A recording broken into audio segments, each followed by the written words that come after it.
Good morning, my dear students. Next area, key elements or forces of OB. അപ്പം നമ്മൾ already മനസ്സിലാക്കി OB എന്നുള്ളത് ഒരു ഓർഗനൈസേഷൻ്റെ ബിഹേവിയറിനെ കുറിച്ച് സ്റ്റഡി ചെയ്യുന്ന ഏരിയയാണ്. അതിൽ സൈക്കോളജി വരും, സോഷ്യോളജി വരും, ആന്ത്രോപോളജി വരും, അങ്ങനെ പല സോഷ്യൽ സയൻസ് ഏരിയാസ് ഒക്കെ വരും. അങ്ങനെ നോക്കുമ്പോൾ മറ്റുള്ള ഡിസിപ്ലിൻസിന്റെ പോലെ തന്നെ OBക്കും എന്ത് ഉണ്ട്? ഫണ്ടമെന്റൽ ആയിട്ടുള്ള കൺസെപ്റ്റ്സ് ഉണ്ടായിരിക്കും, അസെപ്ഷൻസ് ഉണ്ടായിരിക്കും. ഇങ്ങനെയുള്ള ഫണ്ടമെന്റൽ ആയിട്ടുള്ള കൺസെപ്റ്റ്സ്, അസെപ്ഷൻസ് ആണ് ബേസിക്കലി ഒരു ഓർഗനൈസേഷന്റെ കുറിച്ച് നമ്മൾ ഇപ്പോൾ ആ ഓർഗനൈസേഷൻ എങ്ങനെയാണ് എന്നുള്ളത് നമ്മൾ വിലയിരുത്തുന്നത് depends upon the fundamental concepts and assumptions of that particular organisation. അപ്പോൾ അങ്ങനെ നോക്കുമ്പോൾ മെയിൻ ആയിട്ട് OBക്ക് 4 എലമെന്റ്സ് ഉണ്ട്. ഒരു ഓർഗനൈസേഷനിൽ മെയിൻ ആയിട്ട് ഉണ്ടാകുന്നത് എന്തൊക്കെയായിരിക്കും? ഫണ്ടമെന്റലി എന്തായിരിക്കും അവിടെ ഉണ്ടായിരിക്കേണ്ടത്? പീപ്പിൾ. പിന്നെ ആ പീപ്പിളിന് വർക്ക് ചെയ്യാനായിട്ട് ഒരു സ്ട്രക്ചർ ഉണ്ടായിരിക്കേണ്ടതാണ്. പീപ്പിളിന് വർക്ക് ചെയ്യാനായിട്ട് അതിൻ്റെ ഉള്ളിൽ ടെക്നോളജി ഉണ്ടായിരിക്കേണ്ടതാണ്. പീപ്പിളിന് വർക്ക് ചെയ്യാനായിട്ട് അവിടെ നല്ലൊരു എൻവയറമെന്റ് ഉണ്ടായിരിക്കേണ്ടതാണ്. അപ്പോൾ ഒരു ഓർഗനൈസേഷനിൽ ഉണ്ടായിരിക്കേണ്ട, അല്ലെങ്കിൽ ആ OB അവിടെ പെർഫോം ചെയ്യണമെന്നുണ്ടെങ്കിൽ, ഓർഗനൈസേഷണൽ ബിഹേവിയർ അവിടെ സക്സസ്ഫുൾ ആയിട്ട് അവിടെ ഇഫക്റ്റീവ് ആയിട്ട് ഇംപ്ലിമെന്റ് ചെയ്യണമെന്നുണ്ടെങ്കിൽ അവിടെ 4 എലമെന്റ്സ് ഉണ്ടായിരിക്കണം. പീപ്പിൾ ഉണ്ടായിരിക്കണം, ഒരു സ്ട്രക്ചർ ഉണ്ടായിരിക്കണം, ഒരു ടെക്നോളജിക്കൽ ഡെവലപ്മെന്റ് ഉണ്ടായിരിക്കണം, എൻവയറമെന്റ് ഉണ്ടായിരിക്കണം. These key elements are discussed as a follows. അപ്പൊ ഫസ്റ്റ് ആയിട്ടുള്ളതാണ് പീപ്പിൾ. അപ്പൊ ഇത്ര നേരം 2-3 ദിവസത്തെ ക്ലാസ് കേട്ടപ്പോൾ തന്നെ നിങ്ങൾക്ക് മനസ്സിലായി എന്താണ് ഒരു ഓർഗനൈസേഷൻ ബിഹേവിയറിൽ പീപ്പിൾ എന്ന് പറയുന്നത് ആരെയാണ് ഉദ്ദേശിക്കുന്നത്. അപ്പൊ ഒരു ഓർഗനൈസേഷൻ റൺ ചെയ്യണമെന്നുണ്ടെങ്കിൽ അവിടെ പീപ്പിൾ ഉണ്ടായിരിക്കണം. പീപ്പിൾ ആണ് അവിടെ ഒരു ഓർഗനൈസേഷന്റെ ഉള്ളിലുള്ള ഒരു സോഷ്യൽ സിസ്റ്റം ഫോം ചെയ്യുന്നത്. പീപ്പിൾ അവിടെ പീപ്പിൾ എന്തായിരിക്കും? ഒരു പർട്ടിക്കുലർ ഇൻഡിവിജ്വൽ ആയിരിക്കും. നമ്പർ ഓഫ് ഇൻഡിവിജ്വൽസ് ഫോം ചെയ്യുന്നത് ഒരു ഗ്രൂപ്പ് ഫോം ചെയ്യുന്നു. അപ്പൊ ഓർഗനൈസേഷനിന്റെ ഡെവലപ്മെന്റിന് പർട്ടിക്കുലർ ഇൻഡിവിജ്വലിന്റെ ക്യാരക്ടർ നമ്മൾ നോക്കുന്നതായിരിക്കും. That leads to group behaviour, that leads to organisational behaviour. അപ്പൊ അങ്ങനെ നോക്കുമ്പോൾ ഒരു പീപ്പിൾ എന്ന് പറയുന്നത് അവിടെ നമ്മൾക്ക് എന്തായിട്ട് നോക്കേണ്ടതാണ്? ഒരു പർട്ടിക്കുലർ ഇൻഡിവിജ്വൽ ഉണ്ടായിരിക്കും, ഗ്രൂപ്പ് ഉണ്ടായിരിക്കുന്നതായിരിക്കും. ഈ ഗ്രൂപ്പ്സ് ഒക്കെ ലാർജ് ഗ്രൂപ്പ് ആയിരിക്കാം, സ്മോൾ ഗ്രൂപ്പ് ആയിരിക്കാം, ഫോർമൽ ഗ്രൂപ്പ് ആയിരിക്കാം, ഇൻഫോർമൽ ഗ്രൂപ്പ് ആയിരിക്കാം, ഒഫീഷ്യൽ ഗ്രൂപ്പ് ആയിരിക്കാം, അൺഒഫീഷ്യൽ ഗ്രൂപ്പ് ആയിരിക്കാം. ഓക്കെ, ഇപ്പൊ നിങ്ങളുടെ ക്ലാസ്സിൽ തന്നെ സ്മോൾ ഗ്രൂപ്പ് ഉണ്ടായിരിക്കും. ഇപ്പൊ ക്ലാസ്സിലാത്ത കാരണം അങ്ങനത്തെ ഗ്രൂപ്പ് ഒന്നും ഫോം ചെയ്തിട്ടുണ്ടായിരിക്കില്ല. All are equal but some are more equal അല്ലെ? എല്ലാവരും ഫ്രണ്ട്സ് ആണ്, പക്ഷെ ചിലർ ഒത്തിരി സ്നേഹം കൂടുതലായിരിക്കും അല്ലെ? അപ്പൊ അങ്ങനെ സ്മോൾ ഗ്രൂപ്പ് ഉണ്ടായിരിക്കും, ലാർജ് ഗ്രൂപ്പ് ഉണ്ടായിരിക്കും. അതുപോലെ തന്നെ ടീച്ചേഴ്സ് ആയിട്ട് ഫോർമൽ റിലേഷൻ ഉണ്ടായിരിക്കും, ഇൻഫോർമൽ റിലേഷൻ ഉണ്ടായിരിക്കും. നിങ്ങളുടെ അങ്ങനെ നോക്കുമ്പോൾ നമുക്ക് ഫോർമൽ ഗ്രൂപ്പ് ഉണ്ടായിരിക്കും. ഇപ്പൊ നമ്മുടെ വാട്സപ്പ് ഗ്രൂപ്പ് തന്നെ ഫോർമൽ ഗ്രൂപ്പ് ഉണ്ട്, നിങ്ങൾക്ക് മാത്രമായിട്ട് വേറൊരു ഗ്രൂപ്പ് ഉണ്ടായിരിക്കും, ഇൻഫോർമൽ ഗ്രൂപ്പ് ഉണ്ടായിരിക്കും, ഒഫീഷ്യൽ ഗ്രൂപ്പ് ഉണ്ടായിരിക്കും, അൺഒഫീഷ്യൽ. മനസ്സിലായല്ലോ? ഗ്രൂപ്പ് എന്ന് പറഞ്ഞാൽ. അപ്പൊ അങ്ങനെ നോക്കുമ്പോൾ ഇങ്ങനെയുള്ള ഗ്രൂപ്പുകളൊക്കെ എങ്ങനെയാണ്? ഡൈനാമിക് ഇൻ നേച്ചർ ആയിരിക്കും. ഇങ്ങനെയുള്ള ഗ്രൂപ്പുകളൊക്കെ ഫോം ചെയ്യുന്നു, ചേഞ്ച് ചെയ്യുന്നു, റിഫോം ചെയ്യുന്നു, ഡിസ്ബാൻഡ് ചെയ്യുന്നു, അങ്ങനെ പല കാര്യത്തില് ഗ്രൂപ്പ് സ്പ്ലിറ്റ് ആവും, ബ്രേക്ക് ആവും, അങ്ങനെ അങ്ങനെ അങ്ങനെ പല ഇത് നമ്മുടെ ഇതിൽ വരുന്നതായിരിക്കും. നമ്മുടെ ലൈഫിൽ തന്നെ അതങ്ങനെയുള്ള കാര്യങ്ങളൊക്കെ ഓർഗനൈസേഷനിൽ സംഭവിച്ചുകൊണ്ടേയിരിക്കുന്നു. People though have a much in common yet they differ from each. People എന്ന് പറയുന്നത് കോമൺ നേച്ചറിലുള്ളതുണ്ടെങ്കിലും പർട്ടിക്കുലർലി ഓരോരുത്തരുടെയും ക്യാരക്ടർ മറ്റുള്ളവരിൽ നിന്ന് വ്യത്യാസം ആയിട്ട് വരുന്നു. ഹ്യൂമൻ ബീയിങ്ങിനെ ഹാൻഡിൽ ചെയ്യാനായിട്ട് കുറെ സയന്റിഫിക് ഫോർമുലാസ് വരുന്നുണ്ട്. മാനേജേഴ്സ് ഇതൊക്കെ യൂസ് ചെയ്തിട്ടായിരിക്കും ഓരോ ഇൻഡിവിജ്വൽ ഡിഫറൻസസ് ഒക്കെ അനാലിസിസ് ചെയ്യുന്നത്. അതുകൊണ്ട് തന്നെ അവരെപ്പോഴും ഓർഗനൈസേഷന്റെ സർവൈവൽ എപ്പോഴും നോക്കിക്കൊണ്ടേയിരിക്കും. അതനുസരിച്ച് അവർ പീപ്പിളിനെ എപ്പോഴും ഹാപ്പി ആയിട്ട് കീപ്പ് ചെയ്യാനായിട്ട് നോക്കിക്കൊണ്ടേയിരിക്കും. അപ്പൊ പീപ്പിളിനെ മാനേജ് ചെയ്യണമെന്നുണ്ടെങ്കിൽ managers have to deal with individual എംപ്ലോയീസിനെ ഡീൽ ചെയ്യേണ്ടതാണ്. അതുപോലെ തന്നെ ഡയാഡിക് റിലേഷൻഷിപ്പ്, അതായത് സുപ്പീരിയർ സബോർഡിനേറ്റ് റിലേഷൻഷിപ്പ് അവർ മെയിൻറ്റെയിൻ ചെയ്യേണ്ടതാണ്. ഗ്രൂപ്പിനെ നോക്കേണ്ടതാണ്. ഔട്ട്സൈഡ് ദി ഓർഗനൈസേഷനിൽ എങ്ങനെയുള്ളവരാണ്? അതായത് കസ്റ്റമേഴ്സ് ആണ് നമ്മളുടെ മെയിൻ ആയിട്ടുള്ളവര്. അവരും ഗവൺമെന്റ് ഒഫീഷ്യൽസും ഒക്കെ നമ്മളുടെ ഓർഗനൈസേഷനോട് എങ്ങനെയാണ് ഡീൽ ചെയ്യുന്നത് അത് ശ്രദ്ധിക്കേണ്ടതാണ്. അപ്പൊ ഒരേ സമയം തന്നെ ഇന്റേണൽ ആയിട്ടുള്ളത് നോക്കേണ്ടതാണ്, എക്സ്റ്റേണൽ ആയിട്ടുള്ളതും നോക്കേണ്ടതാണ്. അതോടൊപ്പം തന്നെ people of today are not the same of people of yesterday or the day before. ഇന്നുള്ള മനുഷ്യരുടെ സ്വഭാവം ആവില്ല ഇന്നലെയുള്ളവരുടെ ആവില്ല, മിനിഞ്ഞാന്ന് നാളെ ഇനി അതാവില്ല. അങ്ങനെ ഡേ ബൈ ഡേ ക്യാരക്ടർ ഒക്കെ മാറിക്കൊണ്ടേയിരിക്കും. പുതിയ ലേബർ ഫോഴ്സസ് എപ്പോഴും വന്നുകൊണ്ടേയിരിക്കും. മാനേജ്മെന്റ് എപ്പോഴും ഓർഗനൈസേഷനിൽ ചേഞ്ച് ചെയ്തുകൊണ്ടേയിരിക്കും.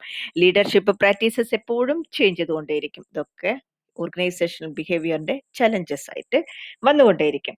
അങ്ങനെ നോക്കുമ്പോൾ ലേബർ ഏരിയയിലെ ഉള്ള ചേഞ്ചസ് ആണ് വർക്ക് എത്തിക്സ് മാറിക്കൊണ്ടേയിരിക്കുന്നു, leisure, self expression, fulfilment, personal growth മാറിക്കൊണ്ടേയിരിക്കും, automatic acceptance of authority change ചെയ്തുകൊണ്ടേയിരിക്കും, പാർട്ടിസിപ്പേഷൻ, ഓട്ടോണമി, കൺട്രോൾ അതിൽ ചേഞ്ചസ് വരും, ഫാസ്റ്റ് ഒബ്സലനൻസ് അങ്ങനെയുള്ള കാര്യങ്ങളിൽ വരും, മാനുവൽ വർക്കേഴ്സ് റെസ്ട്രെയിൻ ചെയ്യുന്നതായിരിക്കും, റീട്രെയിൻ ചെയ്യേണ്ടതായിട്ട് വരുന്നു, റിട്രച്ച്മെന്റ് ചെയ്യേണ്ടതായിട്ട് വരുന്നു, increased concerns for society security due to downsizing and outsourcing ആയിട്ട് എപ്പോഴും നമുക്ക് കൺസേൺ ചെയ്യേണ്ടതായിട്ട് വരുന്നു, renewed emphasise on money as a motivator, പിന്നെ കുറച്ച് ഇമ്പോർട്ടൻസ് മണിക്കൊക്കെ കൊടുത്ത് അവരെ മോട്ടിവേറ്റ്, അതായത് അവർക്ക് റെമ്യൂണറേഷൻ അതനുസരിച്ച് കൊടുക്കേണ്ടതാണ്.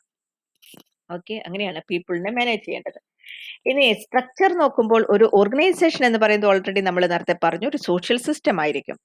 അങ്ങനെ നോക്കുമ്പോൾ ഒരു സോഷ്യൽ സിസ്റ്റം എക്സിസ്റ്റ് ചെയ്യണമെന്നുണ്ടെങ്കിൽ ഫോർമൽ ആയിട്ടുള്ള റിലേഷൻഷിപ്പ് അവിടെ വളരെ ഇമ്പോർട്ടന്റ് ആണ്, ഇൻഫോർമൽ ആയിട്ടുള്ള റിലേഷൻഷിപ്പ് അവിടെ വളരെ ഇമ്പോർട്ടന്റ് ആണ്.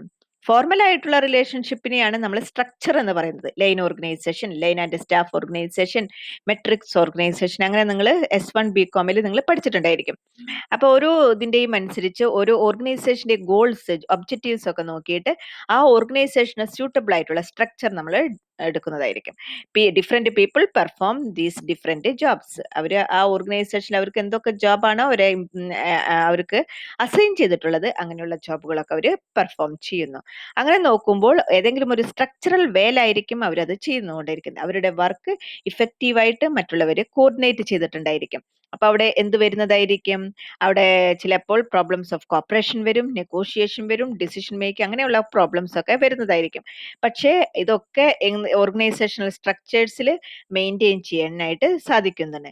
അങ്ങനെ നോക്കുമ്പോൾ nowadays recent trend is a flatter and leaner organization, lower the cost to survive globally. ഓരോ ഓർഗനൈസേഷനും സർവൈവ് ചെയ്യേണ്ടതാണ്, കോമ്പറ്റീറ്റീവ് എൻവയറമെന്റിൽ അവർ നിലനിൽക്കേണ്ടതാണ്. അതിന് വേണ്ടിയിട്ട് അവരെപ്പോഴും എന്തു ചെയ്തുകൊണ്ടേയിരിക്കുന്നു? ഒരു ഓർഗനൈസേഷന്റെ സ്ട്രക്ചറിൽ എപ്പോഴും ഡൗൺ സൈസിങ് ചെയ്തുകൊണ്ടേയിരിക്കുന്നു, റീസ്ട്രക്ചർ ചെയ്തുകൊണ്ടേയിരിക്കുന്നു. അതോടൊപ്പം തന്നെ മെർജേഴ്സ് നടന്നുകൊണ്ടേയിരിക്കുന്നു, അക്വിസിഷൻ നടന്നുകൊണ്ടേയിരിക്കുന്നു, ജോയിന്റ് വെഞ്ചേഴ്സ് നടന്നുകൊണ്ടേയിരിക്കുന്നു. ഇതൊക്കെ സ്ട്രക്ചറിൽ വരുന്ന ചേഞ്ചസ് ആണ്. Organizations are moving from traditional structure to team based structures. മിക്ക ഓർഗനൈസേഷൻസും അവരുടെ ട്രഡീഷണൽ ആയിട്ടുള്ള സ്ട്രക്ചറിൽ നിന്ന് മൂവ് ടു ടീം ബേസ്ഡ് സ്ട്രക്ചറിലേക്ക് മാറിക്കൊണ്ടേയിരിക്കുന്നു. അങ്ങനെ നോക്കുമ്പോൾ എല്ലാ ഓർഗനൈസേഷൻസും പാർട്ട് ഓഫ് ടൈം ഈ കാലഘട്ടത്തിനനുസരിച്ച് മാറിക്കൊണ്ടേയിരിക്കുന്നതായിരിക്കും. അത് ടെമ്പററി ആയിട്ടായിരിക്കാം, അല്ലെങ്കിൽ കോൺട്രാക്ട് ആയിട്ടുള്ള എംപ്ലോയീസിന്റെ ഹെൽപ്പോട് കൂടിയിട്ടായിരിക്കാം. എനിവേ ഓർഗനൈസേഷൻ ബിഹേവിയറിൽ വളരെ ഇമ്പോർട്ടന്റ് ആയിട്ടുള്ള റോൾ പ്ലേ ചെയ്യുന്ന ഒരു ഏരിയയാണ് സ്ട്രക്ചർ എന്നുള്ളത്. അടുത്തതാണ് ടെക്നോളജി. ടെക്നോളജി എന്ന് പറയുന്നത് ഒരു ഓർഗനൈസേഷനിലെ അവിടുത്തെ പീപ്പിൾ, അവിടുത്തെ എംപ്ലോയീസിന് വർക്ക് ചെയ്യാനായിട്ടുള്ള റിസോഴ്സസ് സപ്ലൈ ചെയ്യുന്നതാണ്. അവർ നന്നായിട്ട് വർക്ക് ചെയ്യണമെന്നുണ്ടെങ്കിൽ നല്ല ടെക്നോളജിക്കൽ അതായിട്ടുള്ള ഇമ്പോർട്ടൻസ് ഒക്കെ കൊടുക്കേണ്ടതാണ്. അപ്പൊ അങ്ങനെ നോക്കുമ്പോൾ have a very significant influence on the working relationship among individuals and groups. നല്ല ടെക്നോളജി ആവുമ്പോഴാണ് അവർക്ക് ഇൻഡിവിജ്വൽ ആയിട്ട് ഇഫക്റ്റീവ് ആയിട്ട് വർക്ക് ചെയ്യാൻ പറ്റുള്ളൂ, ഗ്രൂപ്പ് ആയിട്ടും ഇഫക്റ്റീവ് ആയിട്ട് വർക്ക് ചെയ്യാനായിട്ട് സാധിക്കുള്ളൂ. ടെക്നോളജിയുടെ വളരെ ഇമ്പോർട്ടന്റ് ആയിട്ടുള്ള ബെനിഫിറ്റ് ആണ് allows people to do more work and that too in better way.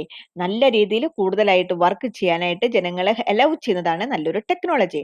അപ്പൊ അങ്ങനെ നോക്കുമ്പോൾ ജനങ്ങളെ പലതരത്തിൽ റെസ്ട്രിക്ട് ചെയ്യാനായിട്ടും ടെക്നോളജിക്ക് സാധിക്കും. അതായത് managers nowadays are under tremendous pressure to maintain the delegate balance between technical and social systems. Technology കൂടുതലായിട്ട് വരുമ്പോൾ അവിടെ സോഷ്യൽ സിസ്റ്റം അവിടെ കുറവായിരിക്കും. അതുകൊണ്ട് തന്നെ ടെക്നോളജിക്കൽ ഡെവലപ്മെന്റ് ഉണ്ടാകുമ്പോഴും മാനേജേഴ്സ് വളരെ ചലഞ്ച് ആയിട്ട് എടുക്കേണ്ടത് ഒന്നാണ് അവര് സോഷ്യൽ സിസ്റ്റവും, അതായത് സോഷ്യൽ സിസ്റ്റവും ടെക്നോളജിയും അവർ ബാലൻസ് ചെയ്ത് കൊണ്ടുപോകേണ്ടതാണ് ഓർഗനൈസേഷൻ ബിഹേവിയറിൽ.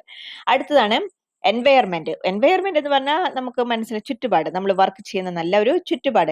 എല്ലാ ഓർഗനൈസേഷൻസും നല്ലൊരു എൻവയർമെന്റിലായിരിക്കണം വർക്ക് ചെയ്യേണ്ടത്. ഈ എൻവയർമെന്റ് എന്ന് പറയുന്നത് തന്നെ നിങ്ങൾ ഓൾറെഡി പഠിച്ചിട്ടുണ്ടായിരിക്കും.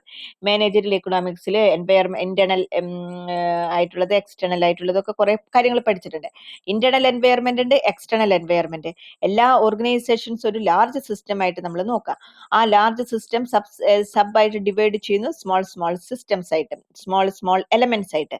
അതായത് ഗവൺമെന്റ് ഒരു എലമെന്റ് ആണ്, ഫാമിലി ഒരു എലമെന്റ് ആണ്, സൊസൈറ്റി ഒരു എലമെന്റ് ആണ്, ഓർഗനൈസേഷൻ ഒരു എലമെന്റ് ആണ്. ഈ എല്ലാ എലമെന്റ്സും ഒരു വ്യക്തിനെ ഇൻഫ്ലുവൻസ് ചെയ്യുന്നുണ്ട്. ഒരു തരത്തിൽ അല്ലെങ്കിൽ മറ്റൊരു തരത്തിൽ ഇൻഫ്ലുവൻസ് ചെയ്യുന്നുണ്ട്. അപ്പൊ അങ്ങനെ നോക്കുമ്പോൾ അത് എവിടെ ആ ഇൻഫ്ലുവൻസ് ഇമ്പാക്ട് ചെയ്യുന്നു, ആ ഓർഗനൈസേഷനിൽ ആ ഇൻഫ്ലുവൻസിന്റെ ഇമ്പാക്ട് വരുന്നതാണ്. അതുകൊണ്ട് തന്നെ environment influence the attitude of people. അപ്പൊ ഓർഗനൈസേഷനിൽ എൻവയറമെന്റ് അവിടെ വരുന്നവരുടെ ആറ്റിറ്റ്യൂഡിനെ എഫക്ട് ചെയ്യുന്നു, വർക്കിംഗ് കണ്ടീഷൻസിനെ എഫക്ട് ചെയ്യുന്നു, provides competition four resource and power. Organization is thus the effect for such environment is course. Hence, environment also becomes a key element of the in the study of a OB. അപ്പോൾ OBയിലെ key elements ആണ് people, structure, technology, environment. Okay. Thank you.